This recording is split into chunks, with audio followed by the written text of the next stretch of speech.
हल संधि करेंगे। अच संधि के बाद हल संधि आती है, लेकिन हमने पहले क्या किया था, विसर्ग संधि। विसर्ग संधि में आपको याद होगा मैंने एक वो पॉइंट आया था जिसमें क्या बना था, बालश चलती, ठीक है। और दूसरी जगह क्या बना था, विष्णु त्राता। तो विसर्गों को स करने के बाद कहीं पर हमने उसको स ही रखा, कहीं पर हमने उसको श कर दिया। ये मैंने कहा था कि इसका कारण आपको हल संधि में पता चलेगा। तो हल संधि में आपको यहां से इसका कारण पता चलेगा कि स को स कहाँ रखना है, स को श कहाँ करना है। सबसे पहला सूत्र हल संधि का कौन सा आता है? स्तोष्टुनष्टु। हाँ, स्तो चूनाश्चु। ये सूत्र आपको ऐसे याद करना पड़ेगा। नहीं, सरल। हाँ, सूत्र सरल है, काम क्या करता है? हम्म, सूत्र काम क्या करते हैं, सकार और त वर्ग हों, और उसके बाद या आगे इनमें कंडीशन इनकी बदल सकती है, आगे पीछे अपने स्थान परिवर्तित कर सकते हैं। देखो कैसे होगा, मैं आपको सूत्र पहले देख लो। हम्म। तो हो मतलब स और त को क्या हो, शु, ये हो जाएगा। कैसे होगा, शु परे, मतलब स्तः को शु हो जाएगा। शु परे रहने पर क्या कहता है, स तू का मतलब पूरा का पूरा तवर्ग, त थ द ध न। इसको अगर इसके परे ये अल्फाबेट है, जो जो जो रह गया, जो छो जो झो ञ। अगर इसके बाद ये वाले अल्फाबेट आते हैं, लाइन वाइज बता रहा हूं, हम्म। ठीक है। अगर इसके बाद ये वाले अल्फाबेट आते हैं तो इनको क्रम से वही वाला हो जाएगा।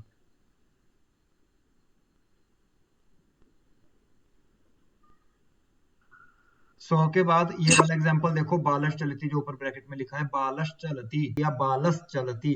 अब ये सूत्र यहाँ पर ये हल संधि का लग जाता है, स्तो शूनष्टु। स के बाद चो आ गया, तो स को हमने श कर दिया। ये होगा वही अपना सीक्वेंस वाला होगा, पीछे कोई भी हो सकता है, हम्म। ठीक है, होगा अपने सामने वाला ही। सूत्र क्या है, रूप क्या है, ये दिया है ना, रामश्येते। बिल्कुल वैसे जैसे विष्णु चलती है, रामस प्लस शेते। अब यहाँ पर श परे है, तो स्तो टूनाष्टु, इस सूत्र से श परे रहते स को श हो गया, तो सिंपल रामश शेते, ऐसे बनेगा। रूप है कौन सा, सच्चित, जिसको सच्चिदानंद बोलते हो। अब यहाँ त के बाद च पड़ा है, तो स्तो शूना शू सूत्र से इस त को च हो जाएगा, दोनों जुड़ जाएंगे। अब इसके बाद अगला सूत्र कौन सा आता है,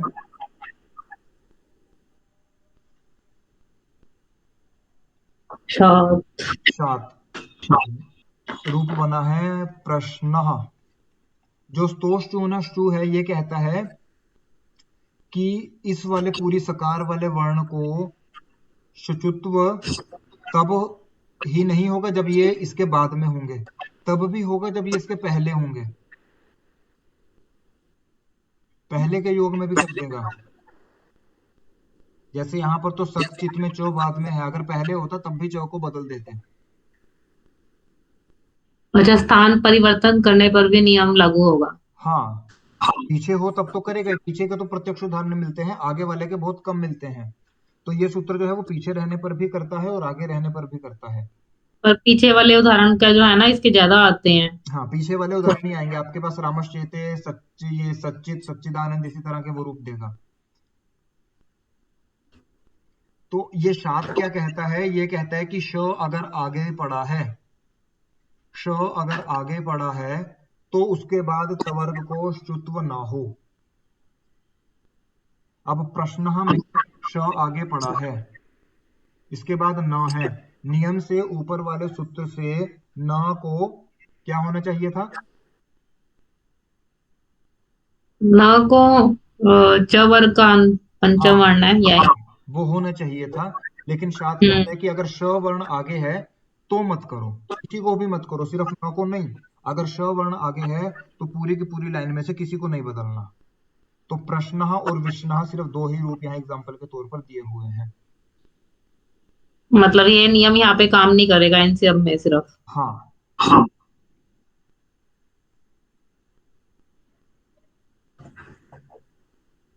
यहाँ पर कैसे लिखेंगे? प्रश प्लस नः, प्रश प्लस नः। न। यहाँ पर स्तो शूना शु इस सूत्र से शचुत्व प्राप्त है। ये वर्ड्स याद रखना, पेपर में ये की वर्ड्स होते हैं, इनको ऐसे लिखना होता है। जी सर। शुचित्व प्राप्त है, लेकिन शात सूत्र के कारण, शात सूत्र के कारण श से परे होने पर यहाँ इसका निषेध हो गया। निषेध होने का मतलब मना हो जाना।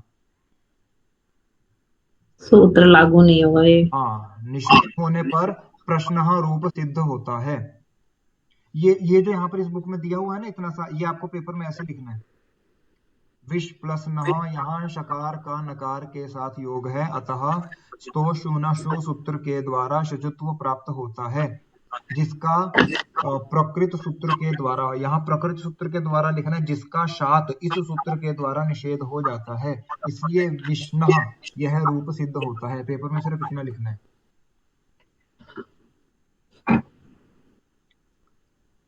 अगले वाला सूत्र इसी का सेकंड पार्ट है।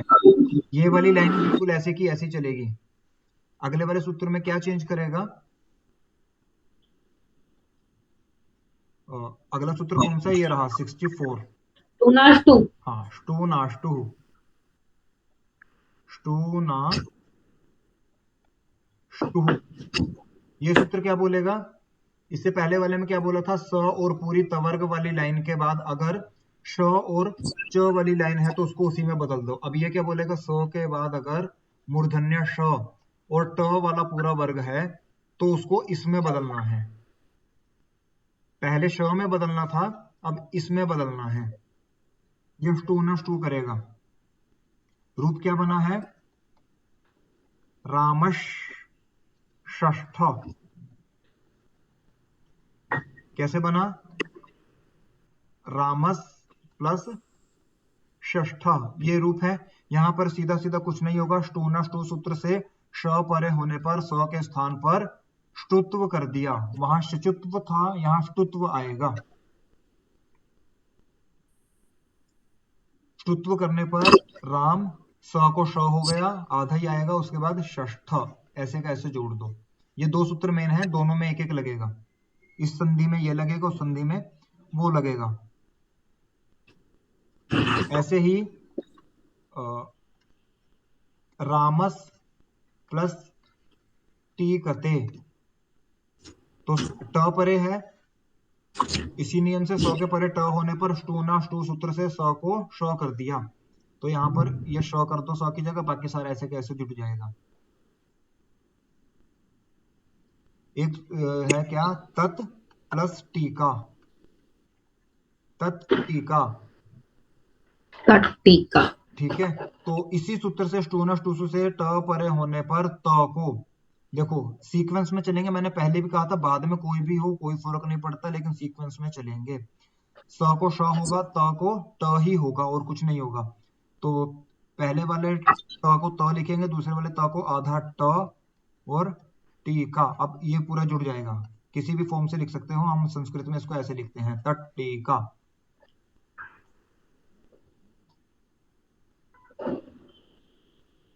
ठीक है, अगला रूप कौन सा इसी में दे रखा है? चक्रिन ढौकसे। ढोक। अब ट ठ ड ढ ढ, ढ इसमें आ गया, ट वर्ग में आ गया। इस वाले सूत्र से स्टूना स्टूसु से न परे रहने पर, अब न के बाद ढ है तो जरूरी नहीं है उसी सीक्वेंस का हो। न के बाद इधर सीक्वेंस में क्या आता है? ण। तो ये अपने सीक्वेंस में ही जाएगा, अपने क्रम में ही जाएगा। तो यहाँ पर न की जगह ण कर देंगे, पूरा रूप ऐसे ही जुड़ जाएगा, चक्रिन ढौकसे।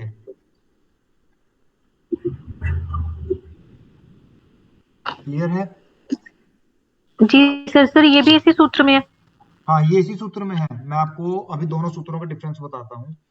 जी देखो, स्तो स्टू न स्टू क्या कहता है? स, तो, थो, दो, धो, न। इनके बाद अगर श, चो, छो, जो, झो, ञो, इनमें से कोई भी आता है तो इसको अपने वर्ग का सामने वाला होगा। स को श होगा, त को च होगा, थ को छ होगा, द को ज होगा, ध को झ होगा और न को य होगा। ठीक है। जो दूसरा सूत्र हमने पढ़ा, स्टू ना स्टू वाला, ये सूत्र क्या कहेगा?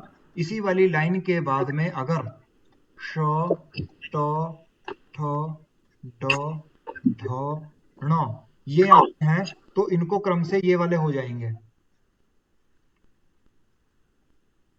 अगर 100 के बाद ये वाली लाइन आ रही है तो इस सूत्र से उसको इसी में रिप्लेस करना है, और अगर 100 के बाद ये वाली लाइन आ रही है तो इस सूत्र से इससे रिप्लेस करना है। दोनों में डिफरेंस समझ में आ गया? जी सर। पीछे वाले वर्ण को चेक करके ही हमें परिवर्तित करना है, और होगा परिवर्तन यही सकार और ये सकार और तवर्ग में ही होगा, है ना? हाँ।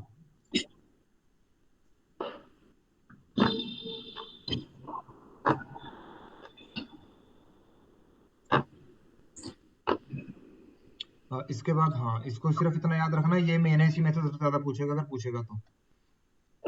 इसके बाद ये आपके लिए इम्पोर्टेंट है।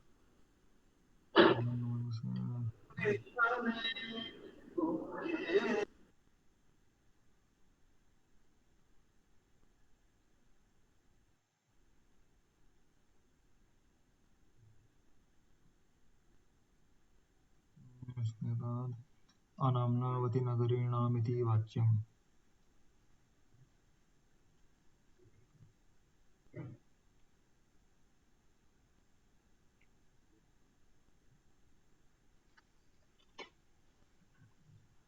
ठीक है। इसके बाद ये सूत्र आता है, ये वैसे एक्सेप्शनल सूत्र है। ये क्या कहता है? पदांताटोरनाम, कि पद के अंत में ट वर्ग से परे नाम भिन्न शब्द के सकार और तवर्ग के स्थान पर ष्टुत्व ना हो। वैसे इसको छोड़ दो, रहने दो, बाद में इंपॉर्टेंट लगेगा तो करवा देंगे।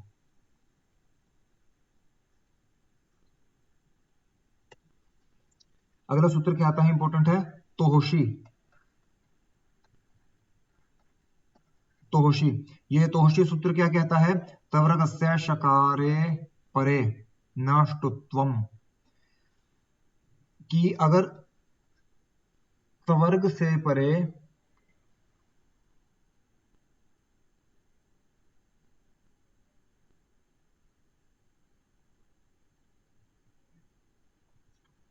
सवर्ग या पूरे तवर्ग से परे क्या हो? श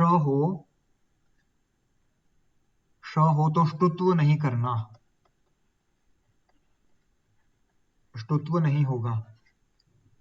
डायरेक्टली समझो तो तवर्ग के बाद अगर पूरी की पूरी लाइन के बाद ये वाला अल्फाबेट आता है तब इसको रिप्लेस नहीं करना। सिर्फ श के विषय में कहता है, च छ वाला आएगा तब करना है, अगर खाली श आता है तो नहीं करना। रूप इसने क्या बनाया है? सन प्लस षष्ठ।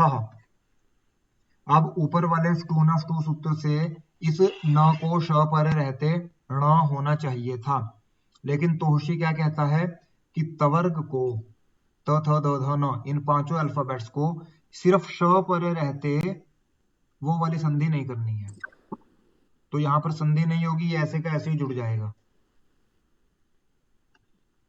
सन षष्ठ, ये एक ही रूप है इसका, इसको याद रखना, इसमें एक ही सूत्र लगेगा, तोहोशी। ठीक है। ठीक है। दूसरा सूत्र यही समझाता हूं। अगला सूत्र है झलाम जसवंती, इंपॉर्टेंट है, बहुत जगह काम आएगा, बहुत जगह। बहुत ज्यादा, जो शत्रुसंधि का है ना? हाँ, झलाम जशोन्ते, मतलब झलों को जश हो जाएगा, कहाँ हो जाएगा? अंत में, जब वो अंत में है। अब झलों को जश हो जाएगा, झल किसको कहते हैं? झल का मतलब चौथा, तीसरा, दूसरा और पहला। इन अल्फाबेट के स्थान पर हमेशा तीसरा होगा। जश का मतलब ज, ब, ग, ड, द। हर का अल्फाबेट, उसका हर वर्ग का तीसरा अल्फाबेट है। च छ ज, प फ ब, क ख ग, ट ठ ड, त थ द। कोई भी झल हो, कोई भी अल्फाबेट हो, मतलब वर्गों का पहला, दूसरा, तीसरा और चौथा, उनको तीसरे में कन्वर्ट कर दो।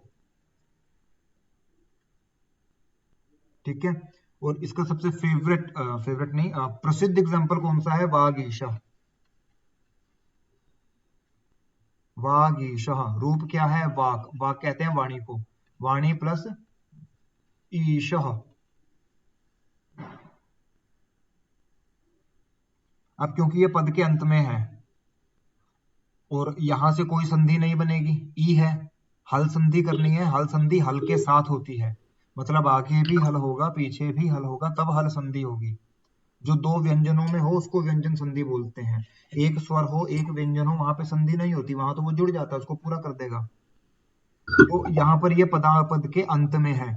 तो झलाम जशोंते क्या कहते हैं? झलों को। झल में कौन कौन से आते हैं? मैंने पहले बताया, पहला अल्फाबेट, दूसरा अल्फाबेट, तीसरा अल्फाबेट, चौथा अल्फाबेट। और इसके अलावा श, श, स और ह। तो इन सभी अल्फाबेट्स को इन चारों पांचों अल्फाबेट्स में कन्वर्ट कर दो। कैसे होगा? संज्ञा प्रकरण में जब इनके उच्चारण स्थान पढ़ोगे तब आपको समझ में आएगा। तो ये करने के बाद अब क को क्या होगा? उसी के घर वाला होगा, क ख ग। तो हमने क को ग में बदल दिया, तो वाग प्लस ईशः, इसको जोड़ दो, बड़ी ई की मात्रा उसमें जुड़ जाएगी, वागीशः। पर मेरा एक प्रश्न है, ये एग्जाम्पल अभी ठीक है, चलो झल कह दिया है, पर मैंने इसके 99% एग्जाम्पल ये देखे हैं जो मतलब प्रथम वर्ण को ही तृतीय वर्ण करता है ये।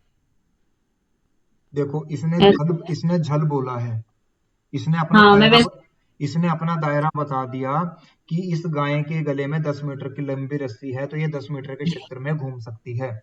अब वो गाय 1 ही मीटर में घूम रही है, इसमें रस्सी का दोष नहीं है। ज्यादातर एग्जाम्पल आपको प्रथम वर्ण वाले मिल रहे हैं। सूत्र का जब विस्तृत वो देखोगे व्याकरण शास्त्र में, तो इसके बहुत उदाहरण मिलेंगे। उसने अपनी परिधि बता दी कि मैं इतना सीमित हूं, इतने सारे वर्णों को करूंगा, लेकिन हम ही छोटे छोटे शब्दों को चुन रहे हैं, तो इसमें सूत्र का वो नहीं है। सूत्र सिर्फ क वाले को ही करता है ऐसा नहीं है, सूत्र सबको करता है। क वाले उदाहरण हमें ज्यादा मिल रहे हैं, मतलब पहले वाले उदाहरण ज्यादा मिल रहे हैं।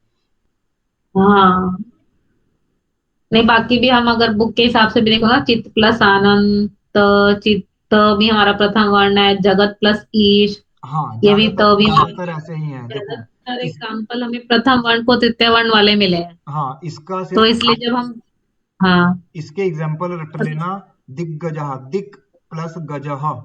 अब क के बाद ग होने से कोई विशेष संधि नहीं होती है, संधि का ऐसा कुछ रूल नहीं है, तो करना है तो क को ग कर देंगे। दिग्गज। जगत, जगत का जो ईश है, जो जगत का ईश है उसको क्या बोलते हैं? जगदीश। तो वहां इसी नियम से त को द हो गया। चिदानंद, चित प्लस आनंद। अब त के बाद आ होने से कुछ नहीं होगा, तो इसको त को द कर देंगे, चिदानंद रूप बनेगा। ठीक है। और ऐसे ही कौन सा है? षट प्लस एते। तो ट को कौन सा अल्फाबेट होगा? ट ठ ड, ये डमरू वाला ड होगा, तो ट की जगह ड हो जाएगा, क्या बनेगा? षडेते। झलाम जशवंत सूत्र लगता है, ये बहुत जगह काम आता है। आपने अगर पेपर में इस तरह की कोई संधि आती है और जोड़ नहीं मिल रहा है, तो उसमें देखना कि किसी भी अल्फाबेट, किसी भी वर्ग का तीसरा अल्फाबेट लगा है क्या। वैसे तो ये मिलते जुलते शब्द हैं, दिग्गज, जगदीश, चिदानंद, ये ऐसे वाले शब्द आते हैं इसमें। हम्म क्योंकि हम बीए क्लासेस में ना बच्चे इतने सारे सूत्रों और इन सबको नहीं याद रख पाते, फिर हम सीधा सा कहते हैं क्योंकि प्रथम वर्ण को तृतीय वर्ण करने वाला सूत्र है। हाँ, मुख्य रूप से, उदाहरण मुख्य याद रूप रखना, से। सिर्फ उदाहरण याद रखना। हम्म। हाँ, इसके बाद क्या होता है? ये आपके काम का नहीं है।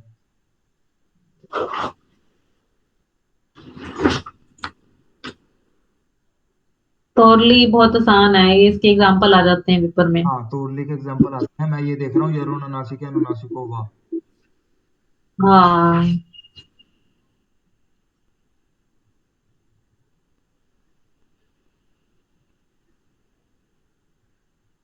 ठीक है, ये हाँ, करना नहीं जरूरी, करना पड़ेगा। ये करना पड़ेगा आपको, इसके एग्जाम्पल जरूरी है, आएंगे।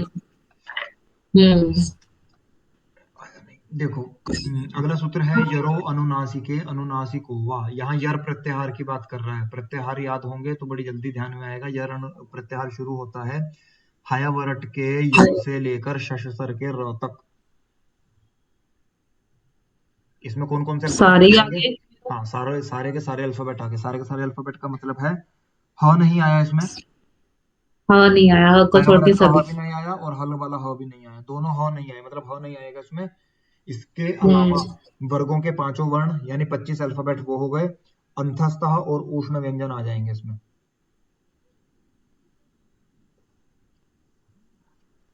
मतलब कुल मिलाकर ह को छोड़ के सारे व्यंजन आ जाएंगे, सारी कॉन्सोनेंट साउंड्स आएंगी। ये क्या कहता है? यरो अनुनासिक, यर को अनुनासिक कर देना है। अनुनासिक का मतलब जानते हो ना? हम्म।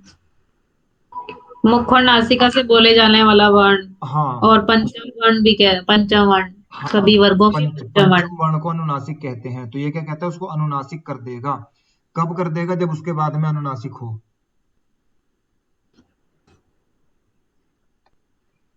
यर को अनुनासिक करेगा अगर उसके बाद में भी क्या है? अनुनासिक वर्ण हो। अब अनुनासिक मुखनासिका वचनो अनुनासिका, हाँ, जो मुंह और नाक दोनों से बोले जाते हैं उसको अनुनासिक बोलते हैं। ठीक है, अब देखो रूप क्या है? तत् प्लस मात्रम, इधर चित प्लस मयम। अब ये तो यर में आता है। यर के परे अनुनासिक है। अनुनासिक यानी वर्णों का पांचवा। तो वर्णों का पांचवा अगर बाद में है तो पहले वाले को भी पांच हो जाए। तो त का पांचवा कौन सा है? त, थ, द, द, न। न है तो त को न कर दिया। यरो अनुनासिक अनुनासिको वा, ये सूत्र। अब वा लगा है इसके पीछे, वा लगा है, इसका मतलब एक बार करेगा एक बार नहीं करेगा। समझ आया नहीं आया? यस सर, आया समझ में। अवगतम। ठीक है, यहाँ पर क्या है? मैं फिर से बताता हूँ, देखो।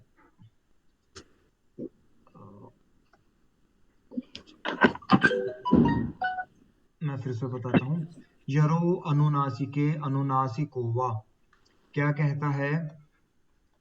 यर के बाद अगर अनुनासिक है तो उस यर को भी अनुनासिक कर दो। यर के बाद अगर अनुनासिक है तो यर को भी अनुनासिक हो जाएगा। लेकिन ये वाला सूत्र यरो अनुनासिक अनुनासिको वा करता है वाह वाह यानी कि विकल्प से। विकल्प का मतलब एक बार होगा एक बार नहीं होगा। रूप क्या बनाता है? अ,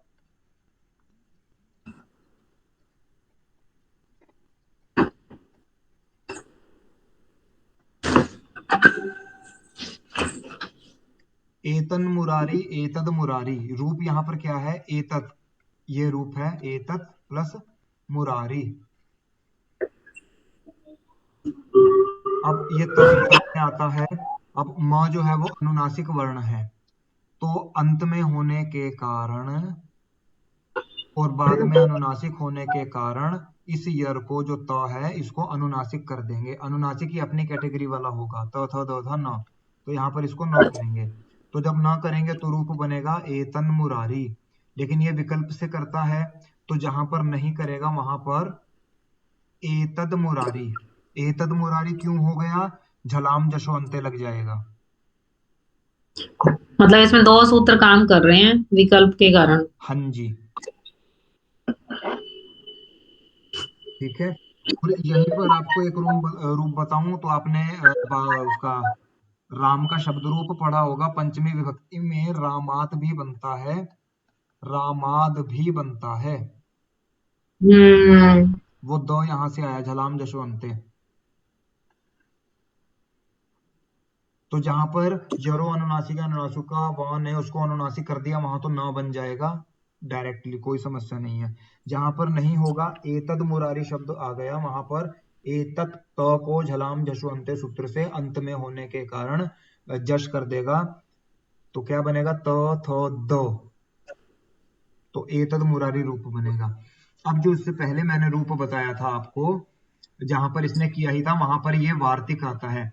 वार्तिक क्या है? ऐसा माना जाता है कि पाणिनि ने जब अष्टाध्यायी लिखी थी तो इसके कुछ पन्ने जो है वो बकरी खा गई थी। पत्तों पर लिखी थी, पुरानी लेखन शैली ऐसी ही थी।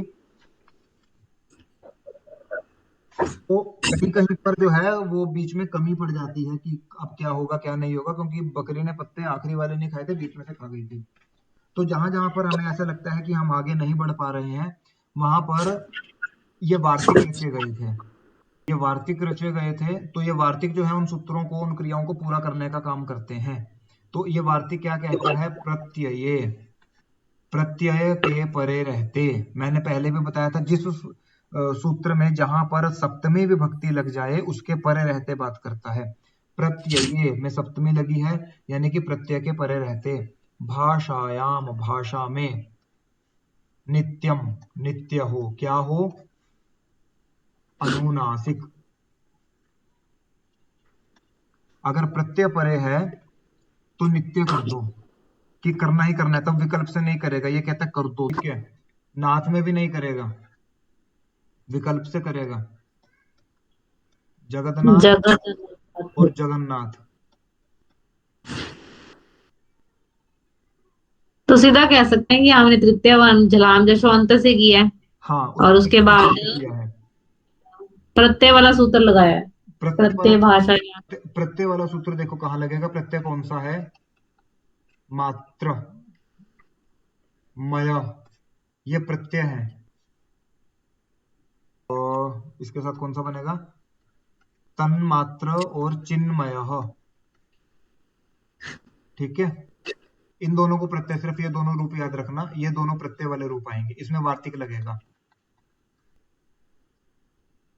ठीक है। जहां पर वर्ण को पांचवा हो गया ना, जहां पर वर्ण को पांचवा हो गया संधि करने पर, वहां पर आपने सूत्र हम्म। लगाना है यरो अनुनासिक अनुनासिको हुआ। ठीक है। इसके बाद तोरली सूत्र है, ये क्या कहता है? तवर्गस्य लकारे परे पर सवर्ण। तवर्ग के बाद अगर ल परे है तो उसको पर सवर्ण हो जाता है। पर सवर्ण का मतलब बाद वाला हो जाता है।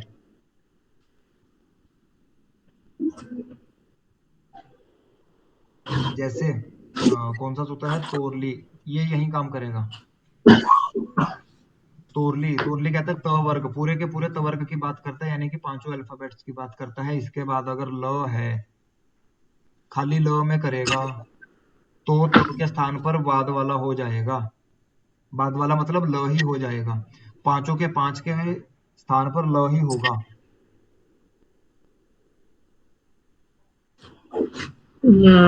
प्रयोग इसका वैसे सिर्फ त के स्थान पर मिलता है, पर सूत्र के अनुसार तो तवर्ग है। देखो तल्लय, ये रूप बनाया इसने। रूप कैसे बना? तद प्लस लय। वैसे तत लय होता है, तो को दो कर दिया जलाम जशवंत से, तो दोनों स्थितियों से बन पाएगा। बनेगा वही जो यहाँ भी बनता है। तो क्या बनेगा?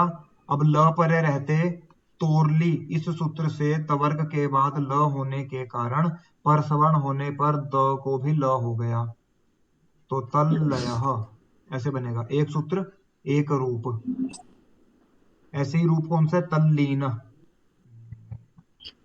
हाँ, उल्लास। हाँ, तल्लीन।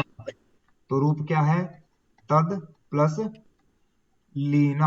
ऐसी तत् प्लस लीन लगाओगे तब भी चलेगा। उल्लास भी वही शब्द है, उत प्लस लास, तो इसी सूत्र से उल्लास तोरले सूत्र लगेगा। अब इसी में एक विशिष्ट रूप भी बनेगा, जैसे श्रीमान लिखती। ये पेपर में पूछेगा नहीं पूछेगा पता नहीं, लेकिन बता रहा हूं, श्रीमान लिखती। जो पंचम वर्ण है सभी वर्गों के, वो नासिक वर्ण है, नासिक्य वर्ण है, ठीक है, उनकी अनुनासिक संज्ञा होती है।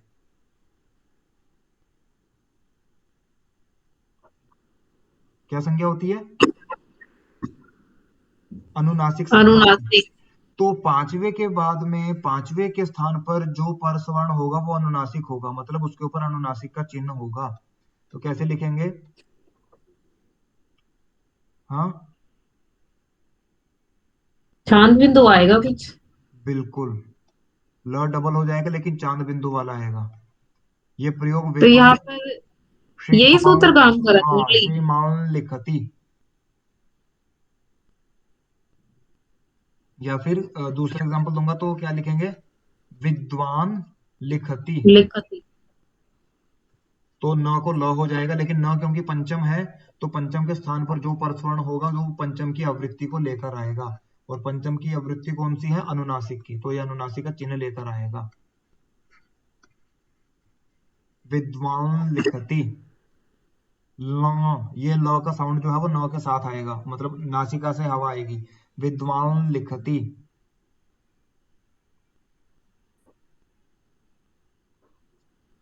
समझ आ गया। सर इसे दोबारा जी। बताना, समझ नहीं आया। तवर्ग का जो अंतिम है न, इस न को जब भी परसवर्ण होगा ये चांद बिंदु के साथ में आएगा।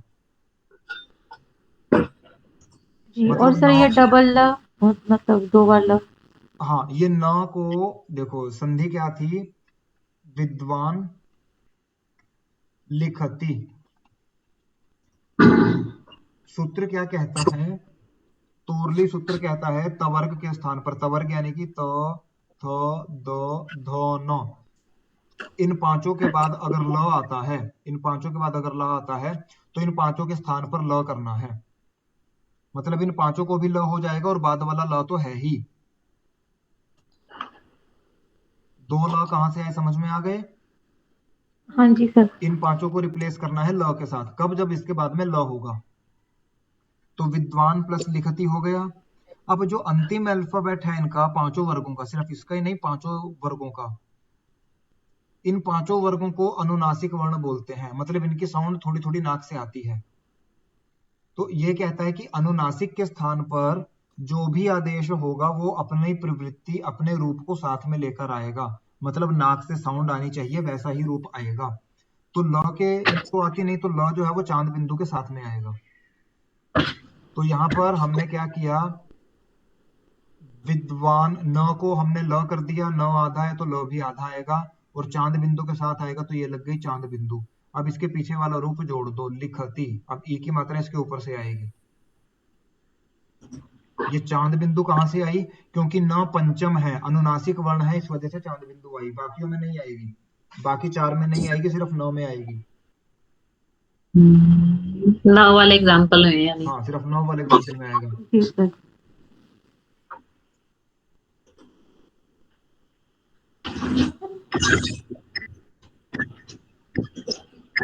ठीक है, अब ये जो अगला सूत्र है, उद स्था स्तंभो पूर्वस्य, उद उपसर्ग से पूर्व स्था और स्तंभ धातु को पूर्व स्वर्ण हो जाता है, ये पर स्वर्ण कर रहा है, मतलब इसको बाद वाला हो जाए। हम्म। ये वाला सूत्र खाली उत उपसर्ग के साथ स्था और स्तंभ धातु को पूर्व स्वर्ण करेगा। उत्थान, उत्थानम और उत्तंभनम, ये दो रूप बनेंगे और ये दोनों इंपॉर्टेंट है।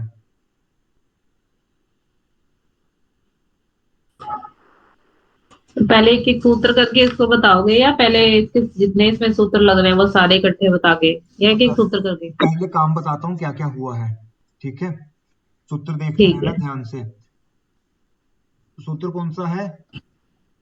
उदः स्था स्तंभोः पूर्वस्य। उद उपसर्ग के बाद अगर स्था धातु है या फिर स्तंभ धातु है तो क्या होगा? पूर्व सवर्ण होगा, मतलब दोनों की जगह पर पहले वाला हो जाएगा।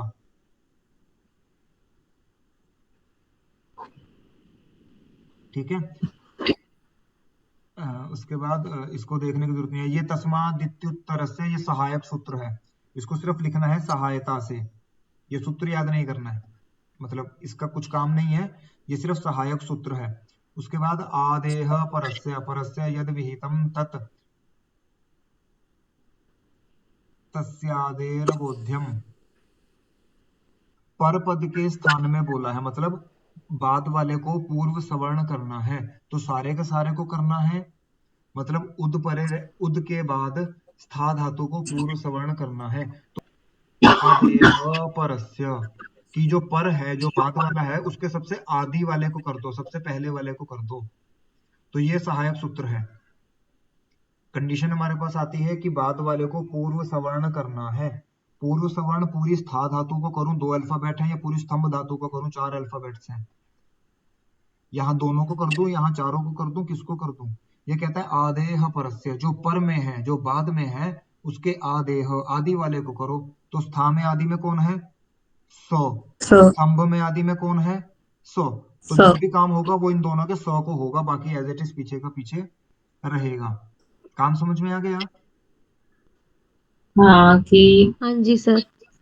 ठीक है। इसमें वैसे बहुत सी आगे। चीजें लगती हैं, लेकिन वो ध्यान से देखने की जरूरत नहीं है।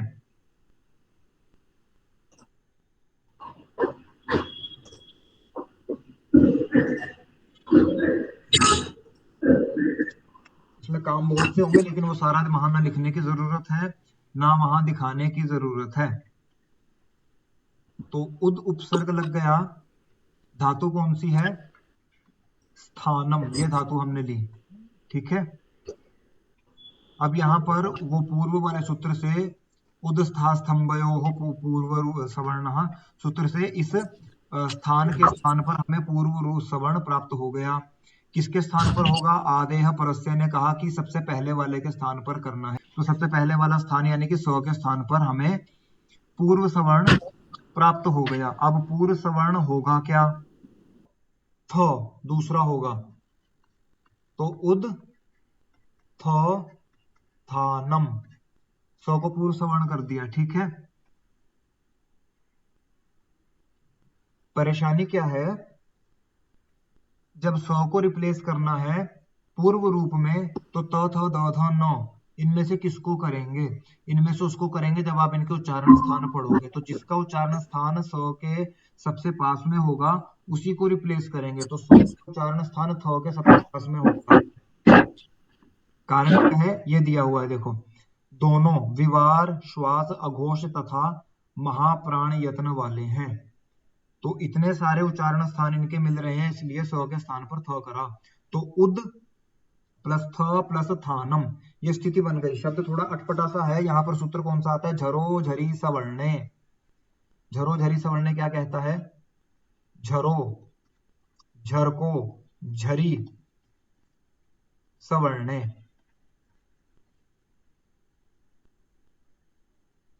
हल से परे, हल से परे झर का लोप कर दो। क्या परे होने पर? सवर्ण परे होने पर। से परे झर। हल से परे मतलब कोई भी कॉन्सोनेंट साउंड है उसके परे अगर झर प्रत्याहार है, तो उस झर प्रत्याहार को, झर प्रत्याहार में कौन कौन से अल्फाबेट आएंगे? वर्णों का तीसरा और दूसरा।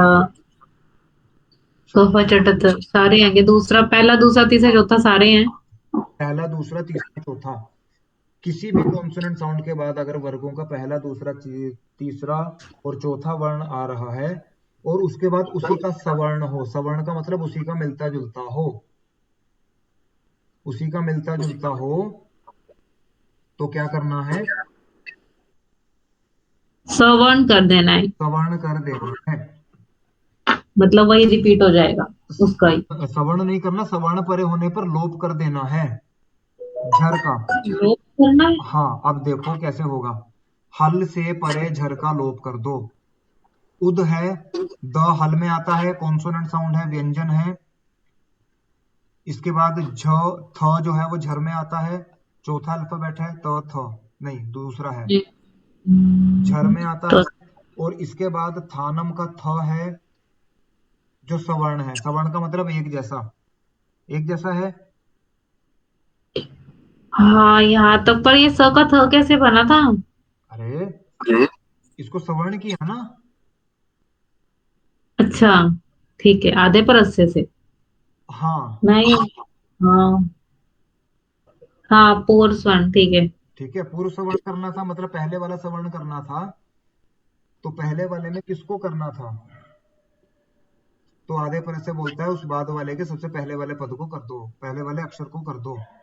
तो 100 का प्राप्त होता है, 100 को सवर्ण करते ही 100 का थ हो गया। 100 का था करने पर उद प्लस थ प्लस थानम, ये स्थिति बनी। अब सूत्र आता है झरो झरी सवर्णे। हल के बाद झर का लोप कर दो अगर उसके बाद सवर्ण वर्ण है। तो थ के बाद थ है, दोनों एक जैसे हैं, सवर्ण है।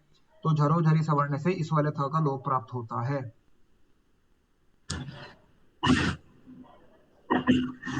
एक थ का लोप हो गया पूर्व वाले, है ना? हाँ, ठीक है। बुक में कहाँ लिखा हुआ है? यहाँ लिखा हुआ है, ये रहा देखो। उद थ थानम में हल, दकार से परे झर, थकार है। और इसके परे सवर्ण झर द्वितीय थकार है, दूसरा थ है। अतः पूर्व थकार का विकल्प से लोप होकर दो रूप बनेंगे।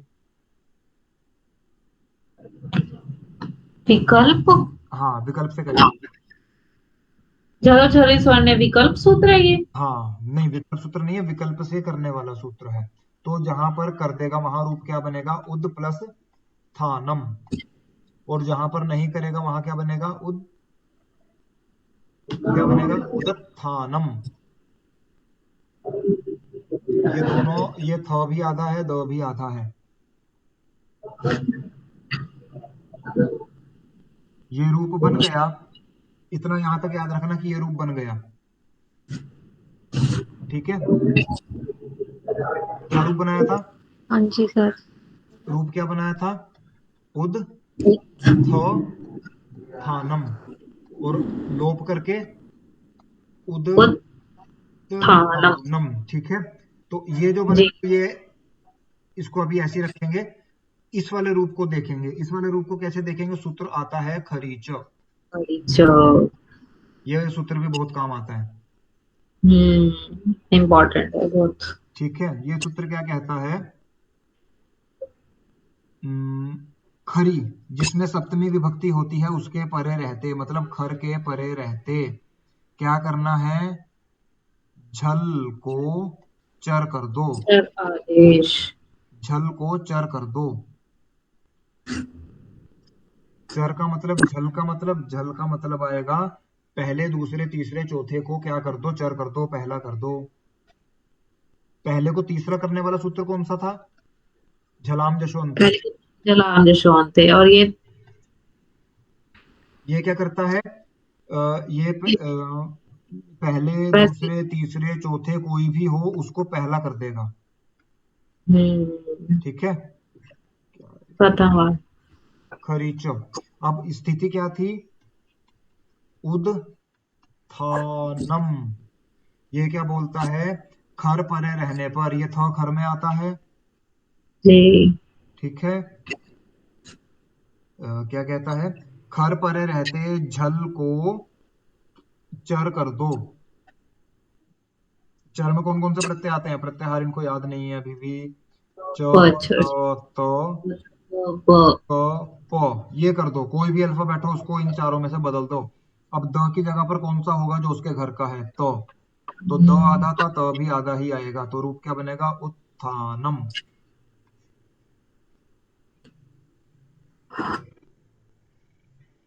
बन गया। काफी लंबी प्रक्रिया है। हाँ, आया तो है। चार दरअसल, सूत्र लगे हैं। ठीक है, ये खरीचा सूत्र याद रखना। हाँ, 4 सूत्र लगे। एक तो ये तो है, ये फिक्स है, ये तो उदस हाँ था स्तंभ हो पूर्व से, ये तो इसी के लिए हुआ। हाँ, और ये रूप इंपॉर्टेंट है, उत्थानम ही आपसे पेपर में पूछा जाएगा, वो दूसरा वाला नहीं हाँ, पूछा ये जाएगा। आता है। ये उत्थानम पूछेंगे, इसको प्रैक्टिस कर लो अच्छे से। हम्म।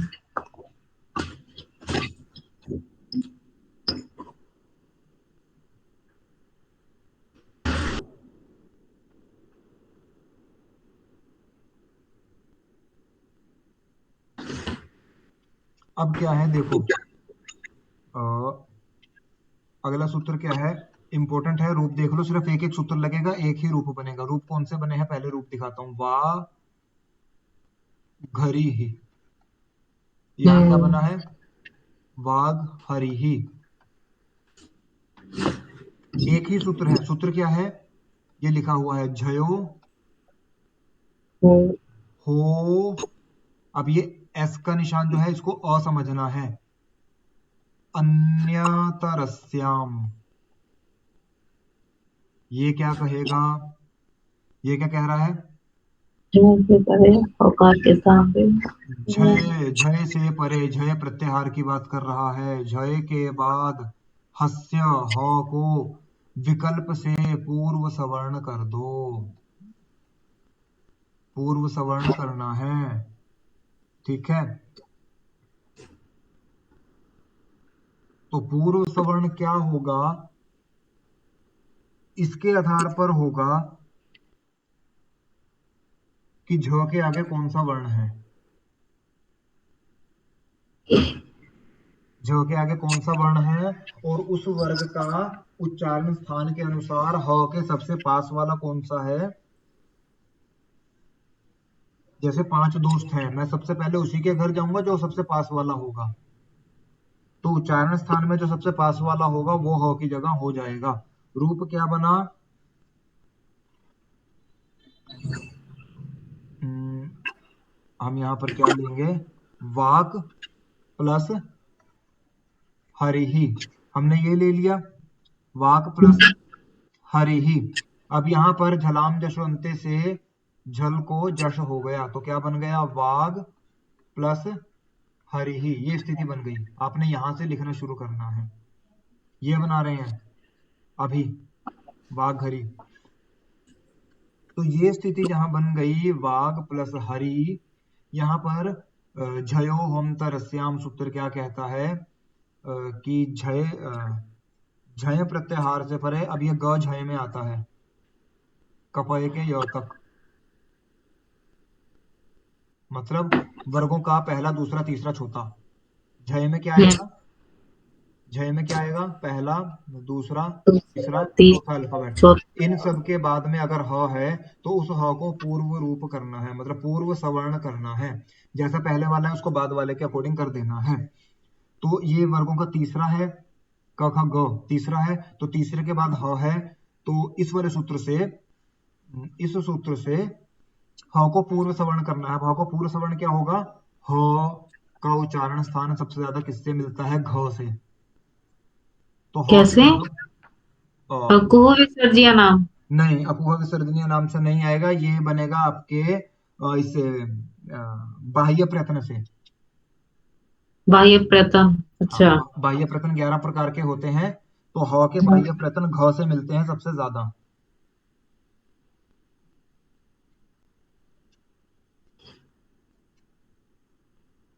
अगर अकुह विसर्जनीय नाम कंठ से करेंगे तो अ का सारे के सारे कवर्ग का और ह का उच्चारण स्थान एक ही है, कंठ, लेकिन क में 5 अल्फाबेट आते हैं, जी। ठीक है। कौन तो सा लगाए? अब हाँ। ह को इनमें से कौन सा लगाओगे, वो मैच करने के लिए थोड़ा और डीपली जाओगे, अभ्यंतर प्रश्नों पर जाओगे, तो अभ्यंतर प्रश्न घ के साथ मिलते हैं, तो ह की जगह सिर्फ घ होगा। तो ये घ हो गया, तो हरि की जगह घरी बन गया, इसको एडजेक्टिव जोड़ दो, वाह घरी ही।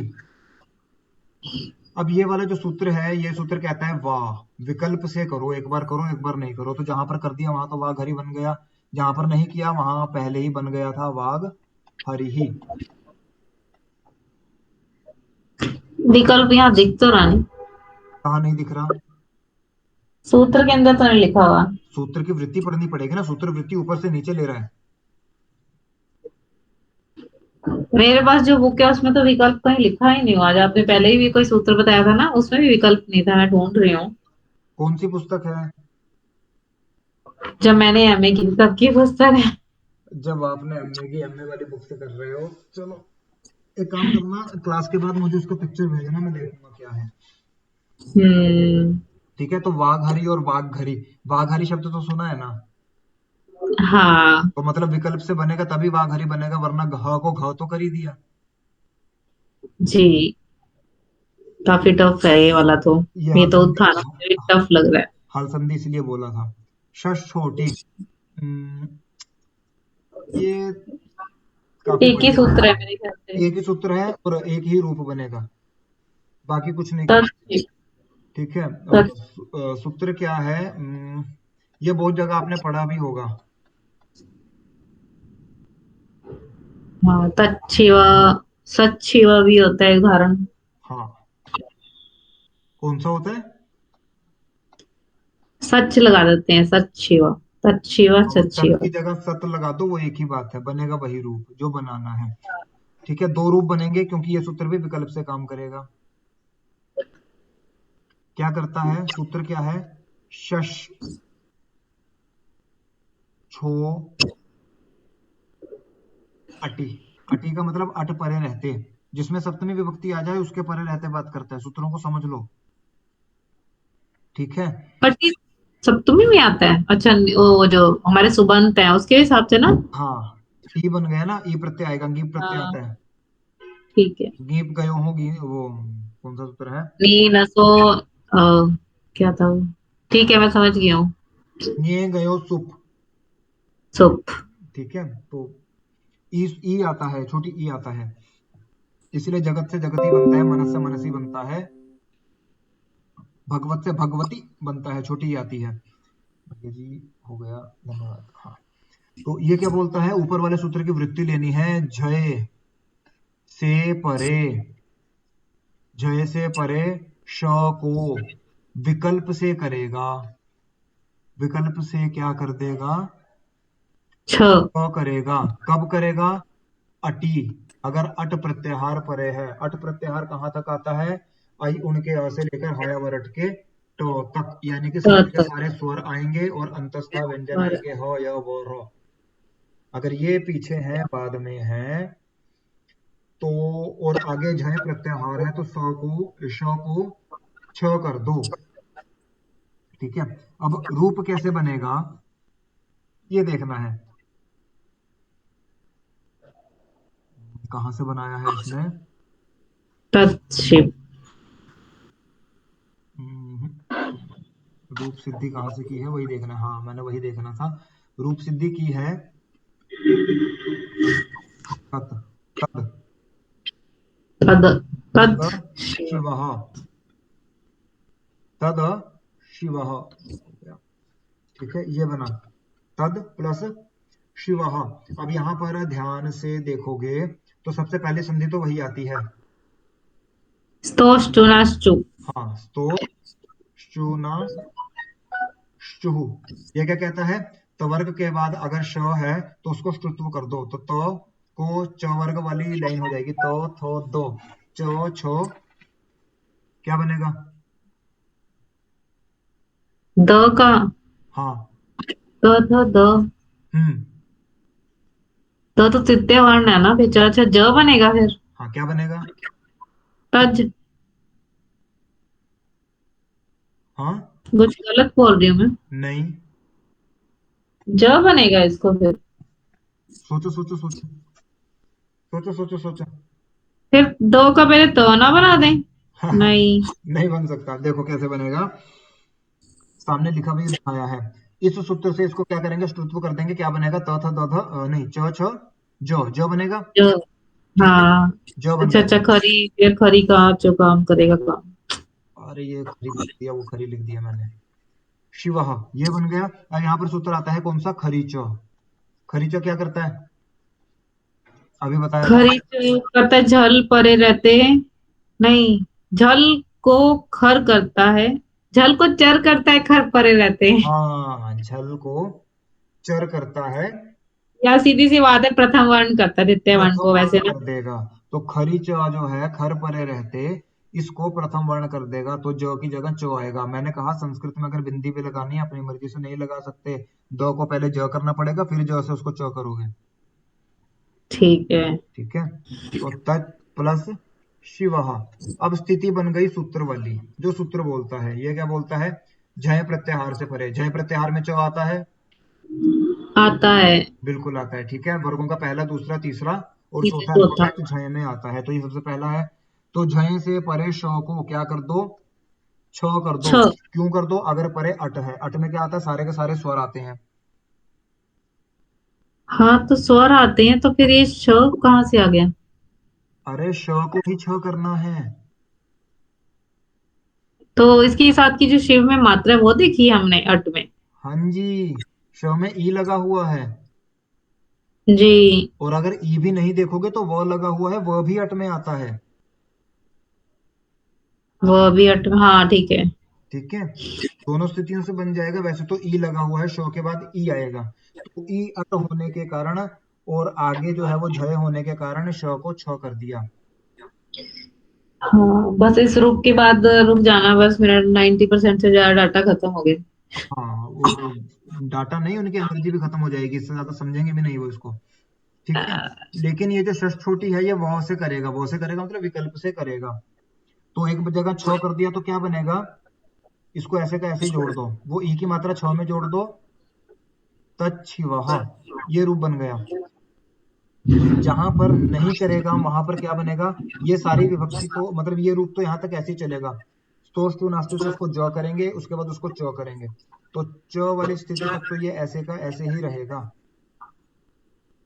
तो रूप क्या बन जाएगा, चाहो तो इकट्ठा करके लिख दो, चाहे इसकी तरह एग्जाम्पल की तरह अलग अलग करके लिख दो। हम्म।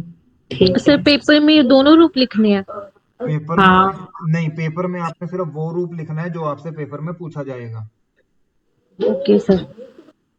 अगर विकल्प वाला की अगर आवश्यकता। सपोज करो अगर पेपर में आपसे ये वाला रूप पूछ लिया, ये दूसरे वाला, ठीक है, जो मैंने ये अभी बाद में बनाया, तो जी पेपर में सर। आपको ये पहले वाला रूप बना के दिखाना है। आप ओके सर। बिना षष्ठ छोटी सूत्र से विकल्प से श को छ करने पर तत्शिवा रूप बनता है, और नहीं करने पर तत्शिवा इति रूप ये रूप बनता है। उसको आपको बताना है एग्जामिनर को कि आपको ये वाला रूप भी बनाना आता है।